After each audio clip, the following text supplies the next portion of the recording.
Running Sentences presents The Long Road to Get Home, Part 9. New Allies and Problems. Ventured must get out of the ball and back to their home realm. Still, that is no easy task for such a small group with so few friends. This story is written and narrated by Michael Hunnery. It is a work of fiction, so any names, characters, businesses, events, and situations within this story are products of the author's imagination. Any resemblance to real people, situations, characters, businesses, events, and/or fictional ones is purely coincidental. Copyright 2024, Michael Hunnery. All rights reserved. The group stood, staring at the stone figures of Ghost and Struan, who were grinning almost manically at them. Barn looks back at his compatriots, his face clearly trying to say that he didn't have much choice in the matter and that they had to have this happen. He wanted their approval, though, but most of them were looking away, aside from Claudia. She stood there, with her hands on her hips, more looking at the stone figures as they moved about, shaking off their frozen state. This has no effect on me, but you two need to make promises as well. Oh yes, what kind of promises do you want? Struan asked. That you will work with us and not cross the line to be against us. And to do so for a year, Eerie added to Claudia's comments. Yes, as Eerie points out, do you agree to that? There were shrugs and nods and yes, and with a heavy heart, Barn turns back to the demons. And do you agree, sir? Ghost asks. Yes, I agree. Good. Well, Mr. Barn and a group of adventurers, let us set things in motion, then, Ghost replied. The stone behemoths turn, raising their hands towards the sky, where large runes hover. Before they could do anything now, the ground rumbles, and out of their little spot comes Carnage. The other two briefly look at him. What? I won't be joining you, but you need my magic to do this. Carnage joins in, raising its stony arms, beams of light coming off the tips of their fingers and shooting up into the runes. After a few moments, the elements in the sky begin to twist and turn, clicking away layer by layer. They were soon clicking and clacking, and with each of those, returning to a slow dust. Eventually, they were gone completely. Well, we've held up our part of the bargain, at least the first part. Now you need to get us to your realm. Good luck, Ghost offers. I do hope it is a nice one. Well, yes, it is very nice, Mr. Struan, but I'm not sure we know how to get out of here. There was a sigh from the stone figure known as Carnage, who snaps his fingers, and a flash of light overtook them. There was a harsh, dry heat that hit them as they blinked. They could tell that they were now somewhere else, and probably out of the ball. There, however, was a heavy whipping sand that surrounded them, making it hard to see. Is everyone okay? Barn inquired. We are alright, I think, but where's the drunken sailor? Shouldn't he be here? Where are we? Just wait a second for everything to calm down, Keith. Can we afford to stand around and wait here and wait for that, Barn? You've been pushing us to keep going, Eerie said a little irritably. No, we cannot. Keith, do you have a spell to counter any of this? There was a flash of something, and the sand around them simply fell away, revealing the desert and stretched out before them. No tents or any creatures as far as they could see. Only the afternoon sun was there to keep them company. So where is everyone, and did we get transported back home, or is this somewhere else in the Bowl of Doom, or are we back in Claudia's realm? What is going on? It is not a Bowl of Doom, Langer. Barn said this as he looked around to Langer and then to everyone else, and to reassure himself. bunch of demons shacked up in a bowl waiting to be unleashed is very doom and gloom to me, Barn. The Langer snapped back. The sound of feet crunching against the ground made them look behind them as a figure came into view. There was more looking around in confusion by the group as Drunken Sailor came to a stop behind them. Oh, you've returned. Were you successful to do what you wanted to do? Yes, we were, sir, Barn said. And it won't bring harm to this realm? Probably not. Two of the creatures in there seem happy to try and destroy our home once they've defeated the evil forces, but they seem to want a place for their own, so we probably gave them that. And, as Eerie says, they won't do it right away, though. We have to add that, Eerie. The spell casting in the dome of protection falters and soon begins to break apart, though the sandstorm had now abated a bit. Keith shook his hands in pain as the spell fully unwound, revealing the tent city was still where they'd left it, and as a result, the world began to return to its normal state for that moment, and the group actually relaxes. Well, you got what you wanted and don't need my help, so how great for you. My job, though, is now done. Here you go, the Drunken Sailor said all too happily. Well, you didn't really do anything. Claudia, I kept the bowl safe and away from the prying eyes. That deserves some thanks, and I believe that completes my owed debt to you. Not even close. Well, thank you, Mr. Sailor. Do you happen to have a portal doorway that could get us back from our realm? Barn asked as politely as he can. Do I look like I'm the type that would carry around such a thing in a tent city that keeps moving? You have a traveling circus with you wherever you go. Strange things pop up where you go. It is a possibility that you would have something strange like that. Claudia had marched over to wave a finger in the face of Drunken Sailor, who did his best to avoid it. The two were having a staring contest, and with Claudia waving her finger around, which Keith edged towards to try and pull her back. Well, can you point us towards where one might be? Keith asked for. Not here in the middle of the desert, that's for sure. Yes, we got that and know that. Where might one other than not here, as you so proudly keep telling us, be? Eerie said as her annoyance got that little bit better of her. With a quick spin, the Drunken Sailor took a 360-degree turn to get a full view of things and a feel for them. Then with a finger, he pointed off behind him. Best guess? In that direction. You're absolutely sure? Claudia asked the Drunken Sailor. Nope. It's the best I can do since I'm not entirely sure where I am in this desert. It is around me, but it reveals no secrets to me, so I can't really show anything. The group ventured looks to one another as they gathered their thoughts and lost wits. It took a few more moments before any of them bothered to speak. Well, we are wasting time here, so away in that direction we go. I'm afraid so, Langer. We don't have much of a choice, Barn said in agreement. The ball was tossed over to Barn by the Drunken Sailor, then waved goodbye. The group trod its way through the sandy desert, the afternoon becoming an evening, with no signs of a city anywhere nearby. We should have asked if we could get some supplies. Why didn't you do so then, Keith?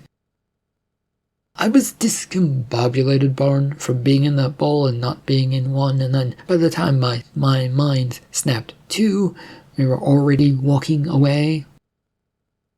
We have enough for a couple of days, guys. Let's keep it at that.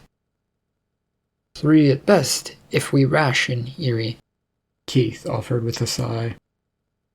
Which we're going to do while Langer and Caddy find a way, right? Everyone is so friendly today, even though we're so close to completing this job. God, I'm looking forward to a break. Let's leave it to them, Langer. They want to pick on one another and make themselves feel good, Caddy said, a little too wryly. The two clambered up to the top of a nearby dune, with the moonlight providing the only source of light now. It was a clear night falling upon them, with the twinkle of an occasional stars coming out to play.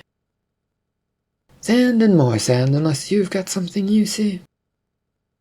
A lot of nothing that stands out, but maybe over there, but it could also be a trick of the mind. Langer was pointing off towards some random direction. Well, it kind of looks like a light or lights against the sand. Right, a trick of the mind if we're unlucky, Langer said to Caddy. And it is the only thing we can see at the moment, so... He glances back down the dune towards his friend with a sigh. It would not go well if they were wrong, and according to all things, they didn't have time to be wrong.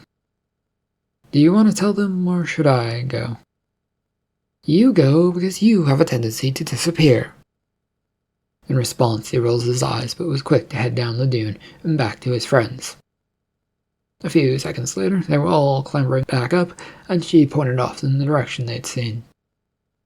A piece of light in the desert of darkness, which we can't figure out, I think. So, what does the group want to do, judging by the fact that it's already late and we don't really know what that is? You're saying go to it, right, Langer? Well, it appears not that far away, but also far away. It's hard to tell, and it is all we have at the moment, so, Yuri... We will go there in the morning, or however long it will take us to get there if it is real. Let's rest, though, after all we've been through. You now have time to rest, Claudia dryly says to Barn. We have some time, but probably not enough, Claudia. Up early, the group hurried across the desert to find themselves standing before a bright light. Inside of it appeared to be several buildings of some sort, but this beam of light coming from it and doming around the buildings made it hard to see anything other than that. There did look to be shadows moving about inside of the place, but they were there and then gone before they really recognized them. Is this a boundary, Claudia? Is this a place I might not be able to go into since I'm of darker origin? I have no idea, Keith, but I've heard of the concept. Anyone care to explain? It's a city or buildings that are doused in the light of God, Eerie. It and in a realm of mostly darkness, such a thing can exist here? There was a shrug from Keith to Langer. Kind of, maybe. Caddy is far more read up in the world and Claudia is from here, so you'd have to ask them. I don't know anything more than the rumors, Claudia said with an air to her words. They all turned to Caddy.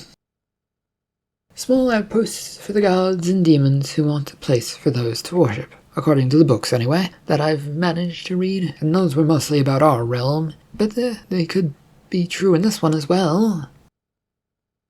Well, okay, if you wish to stay out here and not risk it. We will understand, Miss Claudia. We do need to find this gate quickly, though, so, Caddy, however, was the first to take a step forward towards it.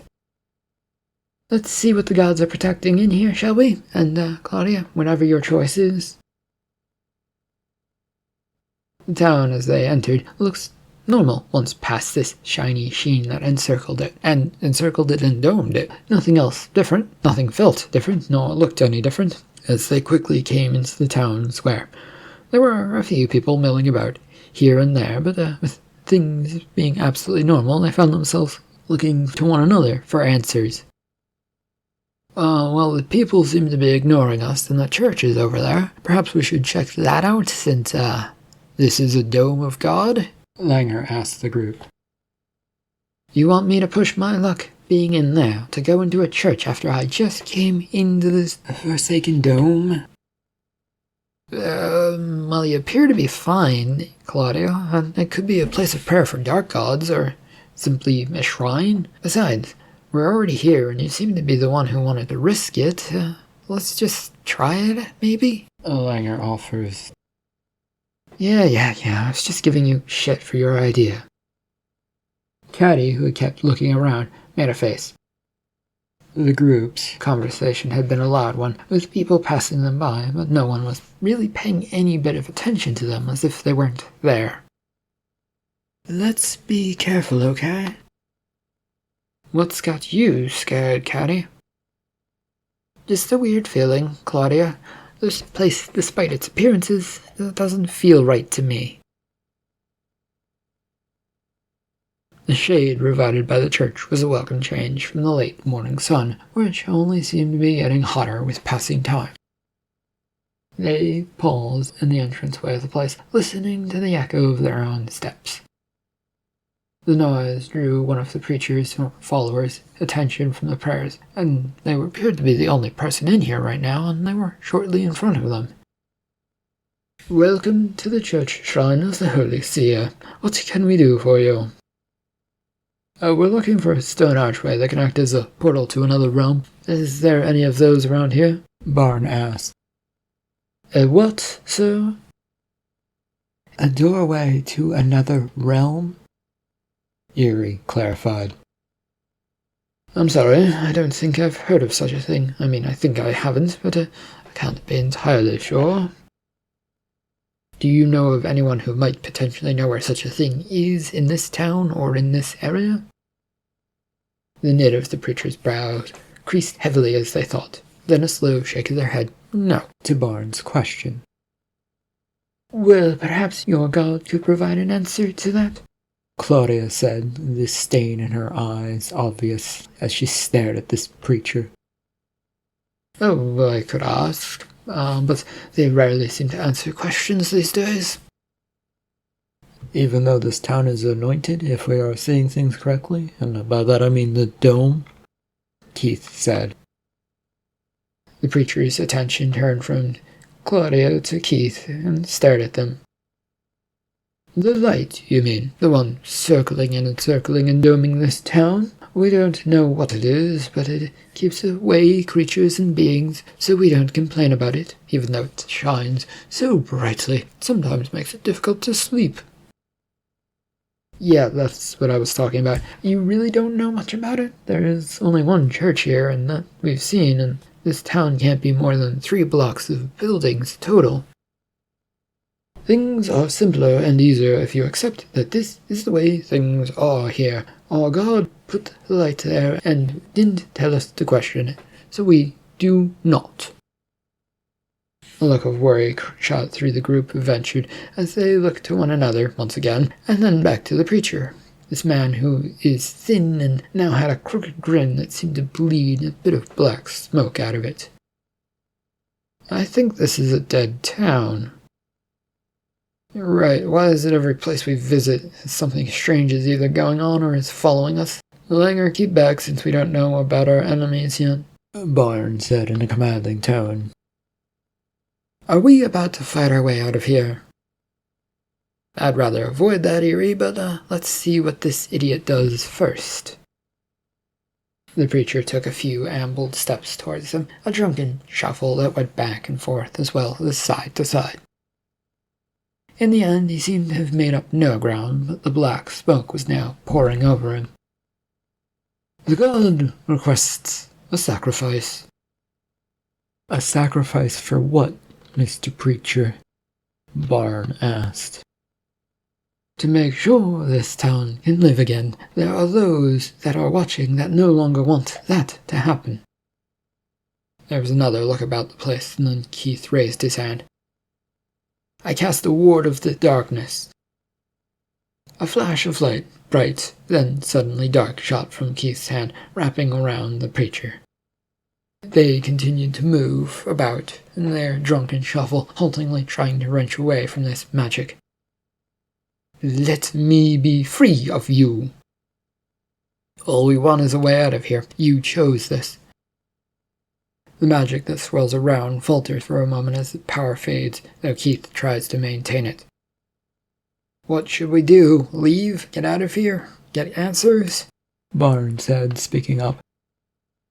Yeah, unless someone else has a way to break whatever is holding this curse over this preacher being thing," Keith said.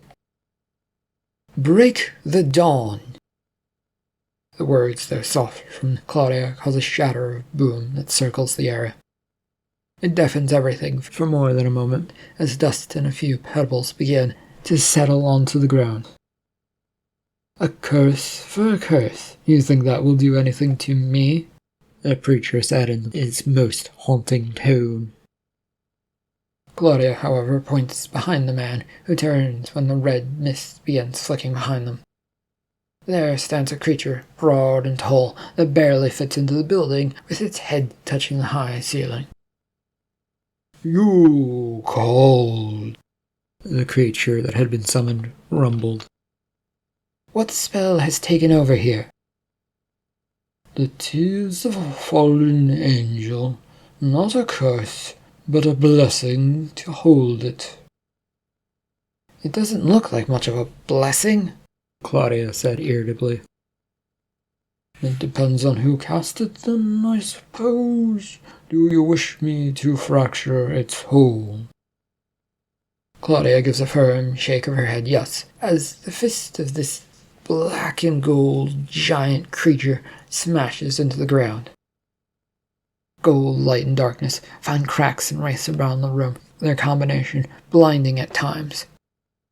The preacher lets out a screech that lasts for a moment, and then vanishes, as does the light, letting them see again. And then everything was quiet all of a sudden. "We have wandered into a mess. Can you ask your friend Claudia where the closest portal might be hiding?" They turn their attention to look for this demonic creature as Barnes says this, but find the space empty. "Is that a one-use thing, Claudia?" "I could try and recall it, but for a question like that, it might try and rebel. I don't think it's worth it. Sorry, Keith." Where did that preacher go, by the way? They were here and now they're gone, but not even ash is left as a sign that they were here or burn marks or anything," Caddy said as she wandered a little bit towards the spot she was pointing out. The group was quick to turn its attention to the area after Caddy's comment. There was a sort of black smudge mark on the ground where that man had been. "Look about and see what you guys can spot." At Barnes' orders, Caddy vanishes off with her bow coming off her back and an arrow notched, ready for anything. "Should I check the front of the building, see if anything strange is going on outside?" "I'd rather not separate the party too much, especially with so many unknowns going around us," Barnes announced. Langer nods to his orders, but still takes a few steps away to get a better look at the place. His vision bounces around from the high ceiling to the ground and then the mostly empty, cavernous space that made up the building. It took him only a few seconds to notice that something was creeping out from underneath a nearby doorway to the right side of the room. Not far from where they'd come in, but still a decent ways away. He looked back to the door that they had come through, but it is clear. "We have a problem." "What now?" Eerie asked as she looked up from her little search. Well, if you can notice, there's a bleak, black, smoke-like thing trying to get in here." Eerie approaches and looks to where he's pointing, and the rest also follow where his finger points to. "Keith, that looks like your spell, doesn't it?" A bit. I'm not sure, but I felt my spell fade away," Keith said with a deep frown towards Barnes, then added, "Maybe something grabbed it and is now using it, but it seems unlikely." There's a heavy knock that comes to that door and makes the group jump in surprise. A few take a step backwards to avoid being anywhere near it. The knock repeats, and a voice comes out from behind it. "You think you've rid yourself of me, but you've only pushed me into the cracks. I'm already back and stronger for it." I think that sounds like the preacher from before, but he should be right there, and he's over there. Claudia, what exactly did your large associate do to him?" "I don't actually know. I've never had to call upon that spell, Barn. Most of the spells that I can do just sort of show up in my mind. I don't get instructions on them and how they work." The door was creaking open now, with it swinging outwards towards them. But the interior of that space beyond was pitch blackness. A few wisps of black, tendrilled smoke occasionally snake their way out towards them. Magic really needs to come with sort of an instruction manual so everyone knows what it will get themselves into, Eerie declared. Are we still not doing anything yet? And Caddy has yet to return, just to point that out. Hold for now, Langer. Wait for it to make its move, and let it show us what it is capable of. Barn orders as his group tenses up, waiting for something to happen. Your doom is what I am capable of. A hissing steam releases from the door as the black extends outward, now crawling along the ground. The figure of the man, who is now cloaked in that blackness, steps out, same sort of figure as the preacher, tall and thin, but now with hard, yellow eyes being the only thing that stands out. He floats forward towards them with the shape of a grin where a mouth may be sort of extended all over the place. Yet all you've done is talk. We're not really seeing much action, Mr. Preacher, Barnes said as he bluffed to buy some moments for his team. My voice is more than enough to do what I need to do. Your deaths are assured as you will kill yourselves. That won't happen, Eerie declared, standing forward, readying her axe. You think so, Miss Eerie?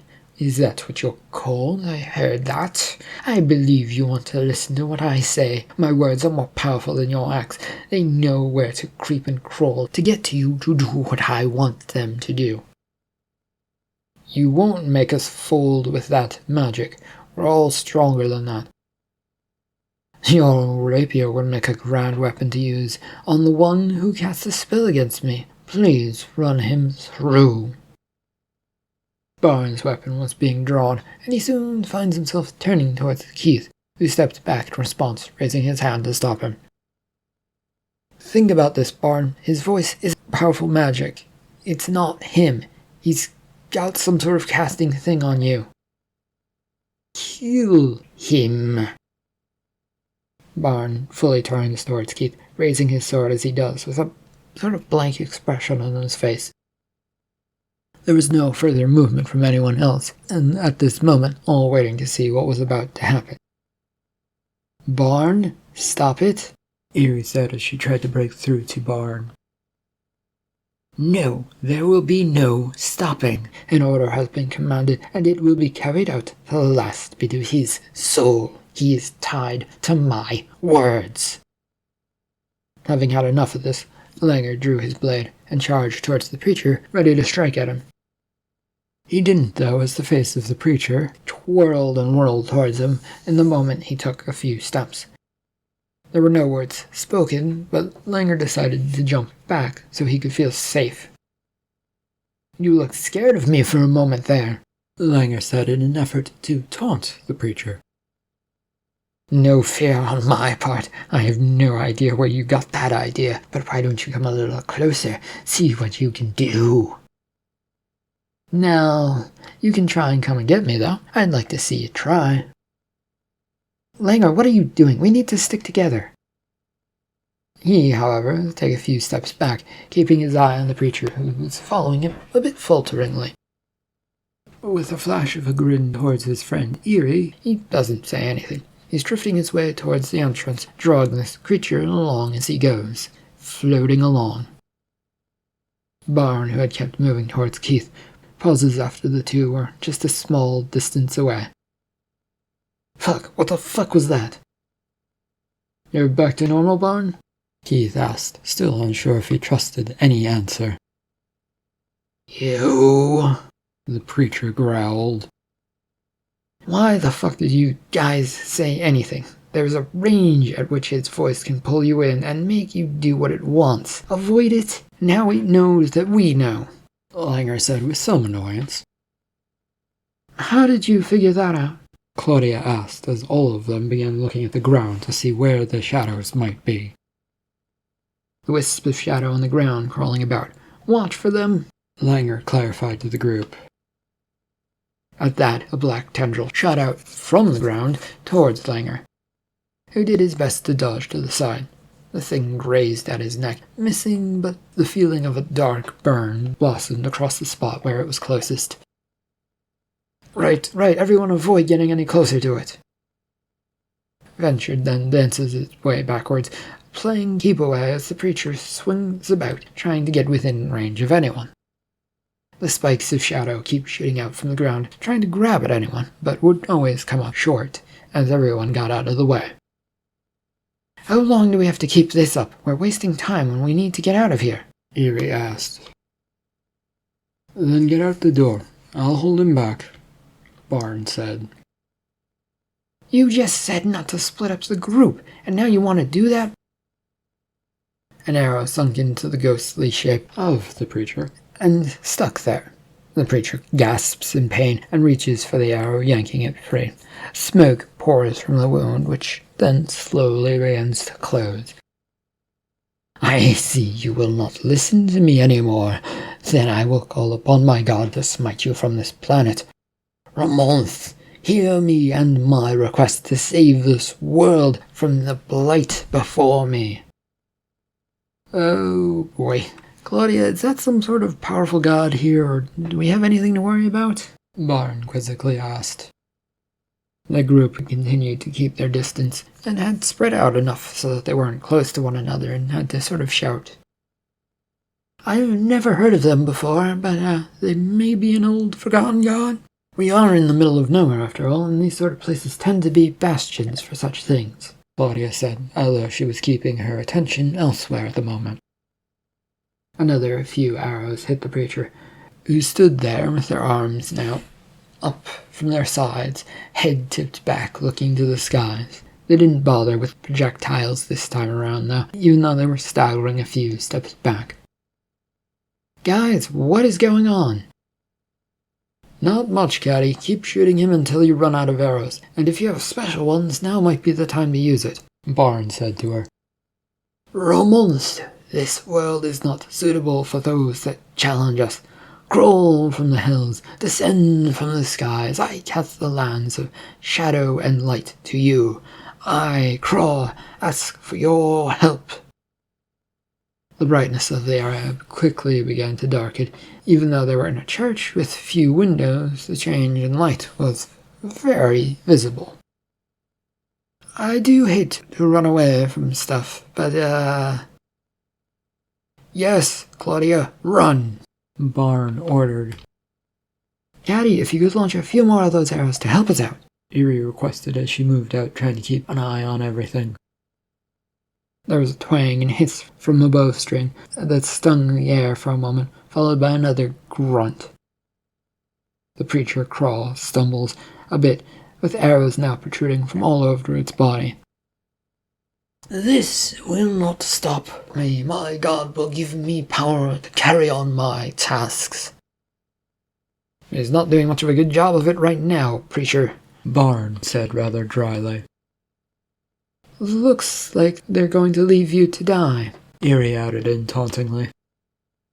A rumble of thunder shook the ground as light flashed outside, past the windows of the church. You think so? What's all that noise we hear then, It couldn't possibly be the one I've summoned now, could it? What makes you think he's actually on your side? Just because you asked him to come here and save you? Gods and creatures rarely go with their words, and maybe it was being protected from letting anything outside like you? Langer said as he moved about the place, trying to look for a good place to hide, but finding none.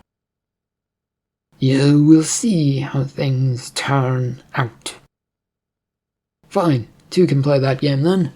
Oh, great month, we beseech you to hear our calls, Barn called out as he looked up into the air above him. Shut up, he won't listen to you. We are lonely, and looking for a way to get home, our portal of whatever door. We want nothing more to do with your plans or ruin or whatever you have going on. We just want to get out of the way. Barn carried on, ignoring the preacher. There was a heavy rumble making the whole structure shake as the whole group lost their footing. The stones that made up the building began to crumble and shake loose from their holds. A few of them began clattering from the ceiling on down to the ground. All you're doing is confusing the matter. They don't like it when non-believers pray to them. You'll get yourself killed if you continue, the preacher snarls out. Well, isn't that what you want? Get us killed? And, even if it does, we're gonna take you down with us for causing all of this in the first place, Barn snapped back.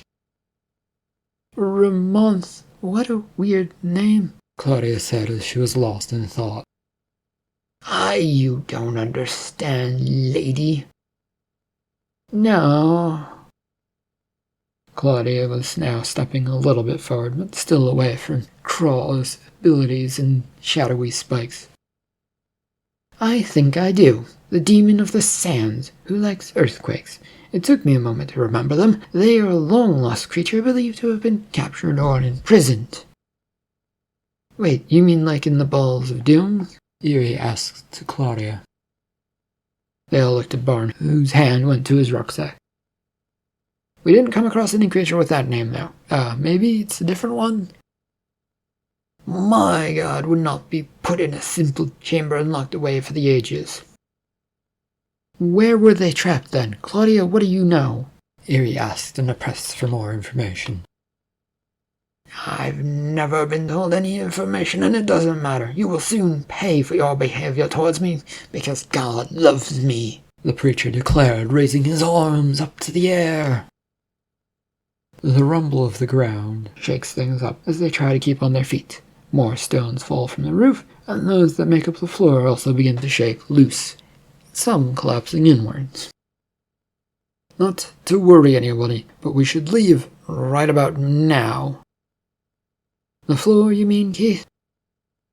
Yes, Claudia, the floor looks like it wants to fall in. Keith and Claudia managed all of 2 steps while keeping their balance, but a spell shot out past them towards the door, out. It then turned that door from a wooden one into a stone wall, leaving them stuck in here. My God demands we sacrifice you. There will be no way out, no escape. Quick question before we all do that. Is this Ramonth talking to you in your head, and right now? Langer found himself asking out of curiosity. Yes, of course they are. You think I'm standing around doing nothing but talking to myself? You don't really look like you're talking to yourself, but yeah, sure, why not?